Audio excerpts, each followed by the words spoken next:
right, welcome everybody. My name is Jolene Mujica. I'm the head of trends and tours at WindowsWear, and welcome to another Tuesday edition of WindowsWear Live. Let's go ahead and take a look at some of the retail news that's going on this week. If at any point you have any questions, please feel free to chime in, whether that's on Instagram Live, Facebook Live, LinkedIn Live, or on Zoom. Please feel free to, of course, comment and or ask any questions. So let's get started with taking a look inside of fashion switch to green electricity.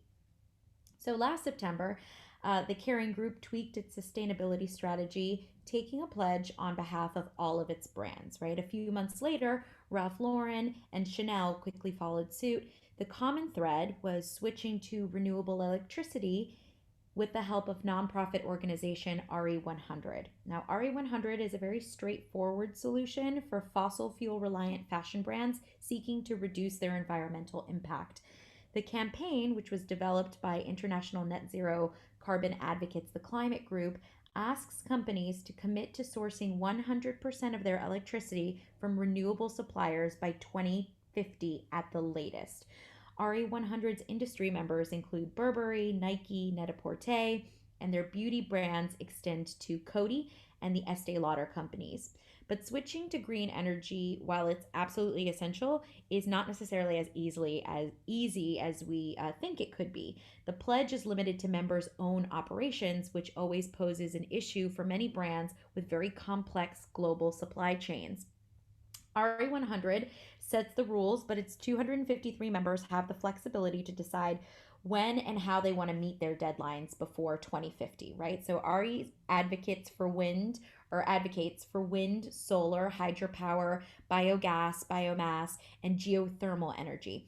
Switching pretty much makes good business sense across the board, as well as benefiting the environment, right? RE100's members who invest in physical infrastructure like solar panels generally will see payback on their upfront costs within 5 years. Those signing wind farm deals like PVH, Nike, and IKEA are seeing payback within as little as 3 years.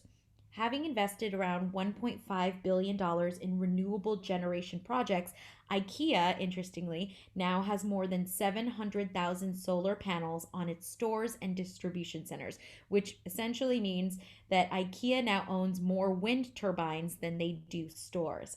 Ralph Lauren has joined RE100 as of last December, and they're setting their target goal for renewable clean energy for 2025. As of this year, Ralph Lauren has used 2% of renewable electricity.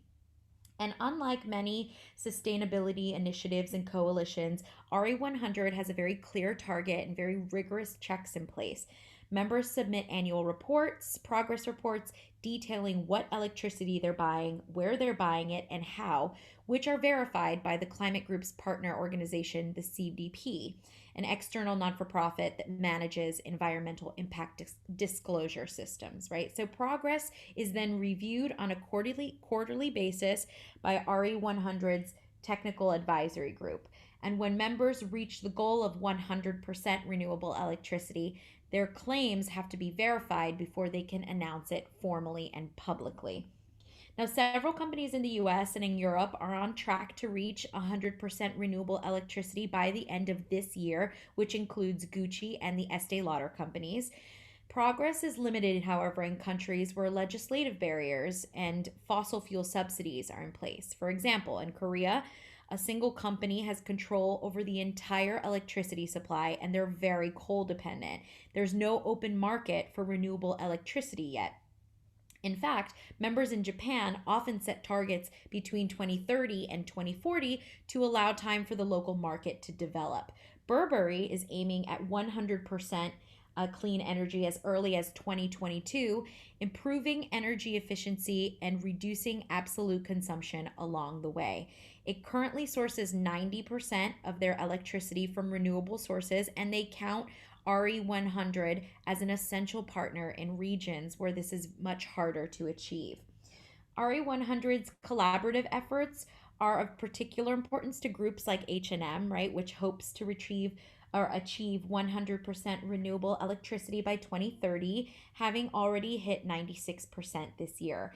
But H&M's own operations, which include stores, offices, data centers, distribution centers, only actually account for 0.3% of their total emissions. They operate in a supply chain that is highly dependent on fossil-based energy. So when you're looking at the product's life cycle, the most significant sources of greenhouse gas emissions are actually outside of H&M's own operations. And H&M is collaborating with German Sustainable Development Agency GIZ on rooftop solar projects with suppliers in 5 key production markets: Bangladesh, Cambodia, Myanmar, Pakistan, and in Vietnam. The H&M Group has already supported 3 of its suppliers in China and in India with their solar panel installations. So this is a very lofty goal for all of these big brands, but it's absolutely a necessary one. Moving on to our second story. So, if you ever wondered what a sketchbook would look like if it sprung to life, right? There is a beautiful installation at Van Cleef and Arpels at New York in their New York City flagship on the corner of Fifth Avenue and 57th Street. Beginning this month, beginning in this already began in the month of September, artist Alexandre Benjamin Rivette reimagined this French jeweler's key boutiques around the world. So this is an installation that's not only here in New York City, but will be global. It's fun, it's colorful. It feels as though it could be very spring-like, even though we're currently in the first day of fall. Happy fall. But there's something very youthful and juvenile without being, too much of it doesn't feel childlike, right? Especially when you're using primary colors, sometimes they can feel very young. But I think this toes the line between very sophisticated with the color use and still having a sense of whimsy and having a sense of fun. Let's move on to take a look at Harrods and their bold new strategy, which is to target suburbia. So Harrods' imminent launch of their standalone beauty stores in English malls in Essex and Milton Keynes taps this younger demographic, right? Harrods department store is opening their very first suburban beauty store. They're calling it H Beauty. At the Into Lakeside Mall in England. And this is marking their first standalone beauty store and their presence in the county of Essex, right? The space will have its own visual identity and house 80 of the 250 brands that Harrods stocks at their Knightsbridge flagship store. And while customers at their flagship store are primarily dominated by tourists and an older demographic, the move to Essex will allow them to reach a younger regional customer and regional consumer. This store will feature makeup stations, virtual sample mirrors, master classes for shoppers, and in a lot of these regional locations, there tends to be very little innovation, but we're starting to see a push. Particularly, I've noticed here in New York City, there's another generational urban sprawl happening, right? People are leaving Manhattan for safety concerns, whether it's health or whether it's other concerns, right? They're starting to crave space. And they're starting to move out to the suburbs. We're seeing huge spiking in housing in Long Island and Jersey and Connecticut and Vermont and the surrounding cities of New York City. And this is a global phenomenon that's happening, right? People are moving out of the major cities into more suburban neighborhoods where they get more bang for their buck in terms of residential real estate, but also the sort of convenience of a mall. So this is a very smart move for Harrods. And it really reinforces the need to create a sort of safe one-stop shop for beauty lovers who can trust that they're still going to have that great Harrods experience, but not compromise on product or price either. And in the wake of COVID-19 and even truly pre-pandemic, millennials have been looking for quieter spaces beyond cityscapes and retail experiences beyond just the classic brick and mortar presentation. And with H Beauty, Harrods' new beauty store, demonstrating this trend of what we're calling now, instead of urban sprawl, the suburban submersion, you can see that sort of played out in action. Let's take a look over at costs and see what they're up to. Why is H&M jumping on resale? Well, we just talked about, the idea of H&M and a lot of these big fast fashion houses, whether it's Zara, H&M, or the luxury brands like Burberry and Gucci and the Prada Group and Chanel, Ralph Lauren, right? All jumping on this idea of sustainable consumption and green energy and green electricity. The circulatory fashion market has also exceeded expectations this past year, particularly with people at home not going out to shop and people losing their jobs. They really wanted to build upon creating a microeconomy. So websites like Poshmark and Depop have exponentially grown in huge numbers because people are recognizing I can take all this clothing that I haven't been wearing and resell it, right? So H&M is jumping on this bandwagon. And COS's new platform, it's called Resell, gives the brand control over their secondhand market and it promotes circularity, right? H&M's owned brand COS launched Resell, which is a platform that lets its community of customers buy and sell their own pre-owned garments. It launched this month in the UK and Germany. It's doing quite well. The new resale platform enables COS enthusiasts to sell their pieces from past collections to peers in a marketplace while also prolonging the lifespan of their clothes. And in a garment archive that dates back 13 years, this community curated resale platform puts the power back into the consumer's hands, right? It allows them to set the price, it allows them to provide accurate product information and manage postage similar to other resale apps. To cover operational costs, COS is going to be taking a 10% commission for each product sold.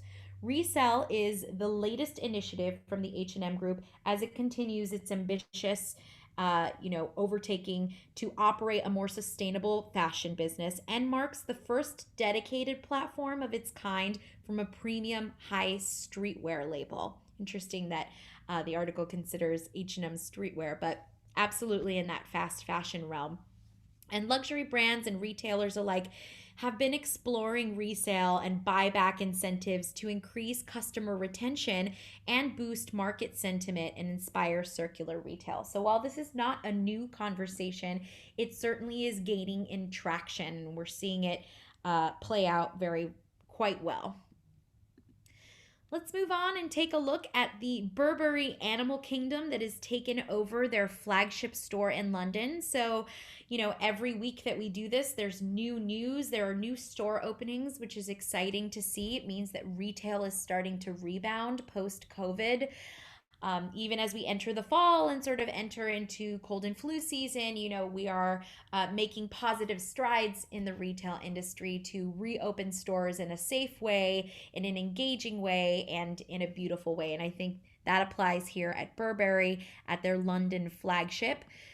These are different images from the store itself, right? They took over their the London Regent Street location, and this is their Animal Kingdom collection, of course, inspired by the wild wilderness and wild animals. This is a part of Burberry's house code. It has been for some time, the Animal Kingdom. So it's something that we oftentimes see from them, but they've sort of gone full throttle with this. We see a lot of really playful monkeys and gorillas, giraffes. The deer, of course, is part of their house code. We see it very often, but this is a lot more sort of exotic. It's like this wonderful menagerie of animals that we see all throughout the store, all throughout the space. It's engaging. It creates a social media moment. It also create something not only beautiful to look at, but a sense of whimsy and fun, right?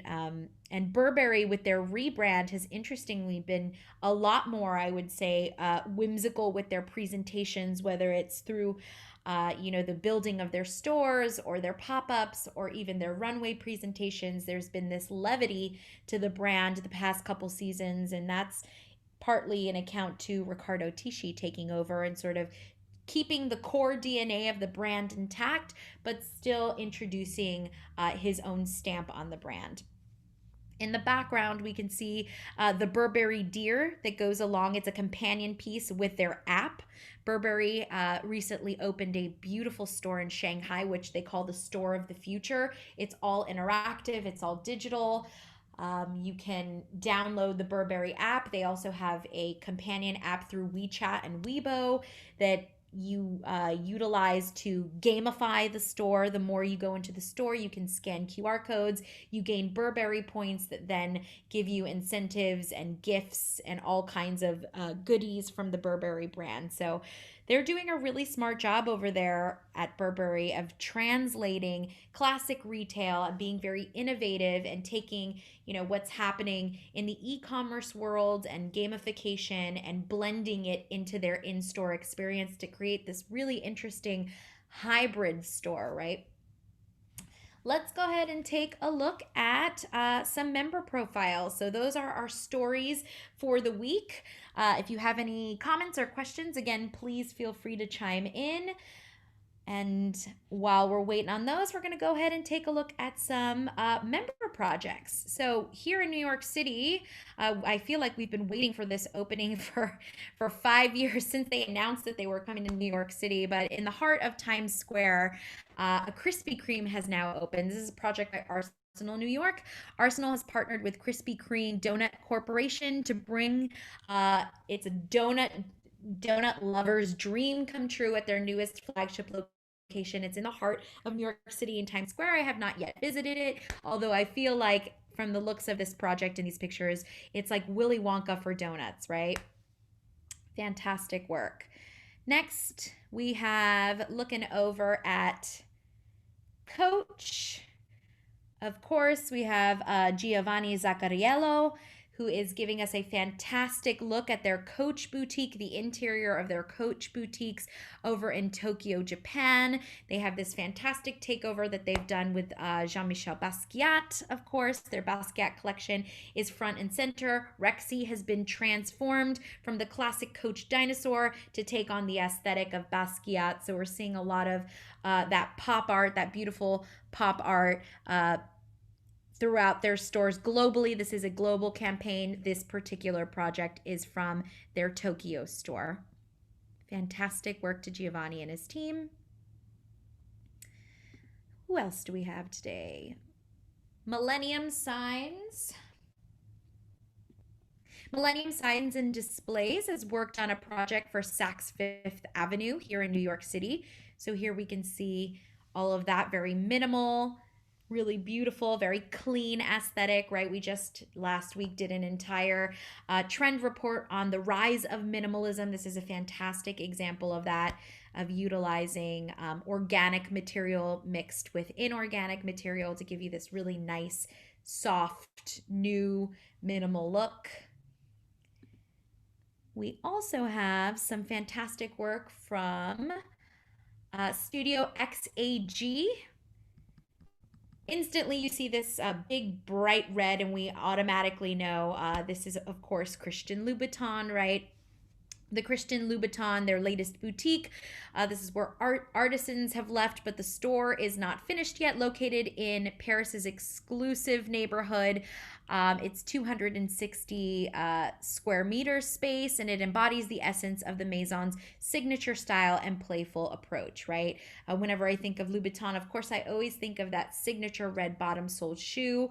It is their proprietary color for the brand.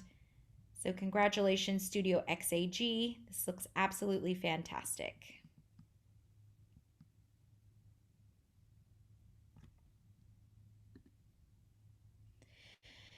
Then moving on, we've got Harlequin Design. Harlequin Design, of course, building a beautiful installation for Michael Kors. This is for their fall 2020 campaign. Their production and their installation, they produced and installed the frames for their Regent Street flagship store and 19 other locations all throughout Europe. Looking very clean, very crisp, very fall. All of this, of course, is always visible on our website on WindowsWear.com to all of our WindowsWear members. And last one, let's take a look at TDF Asia, see what they're working on. TDF Asia has produced flocking props for Christian Dior's pre-fall 2020 collection. This is their window display in Korea. Really beautiful work here as well. So that does it for our Tuesday installment of WindowsWear Live. Please tune in this Thursday at 3 p.m. This Thursday at 3 p.m. we will have another installation of WindowsWear Live with our professional members giving a fantastic presentation.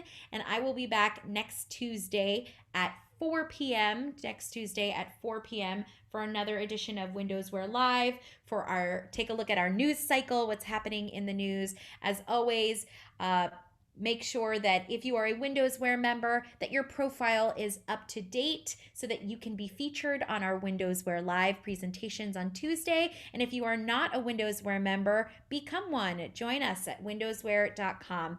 Please have a fantastic afternoon, everyone, and we'll see you on Thursday at 3 p.m.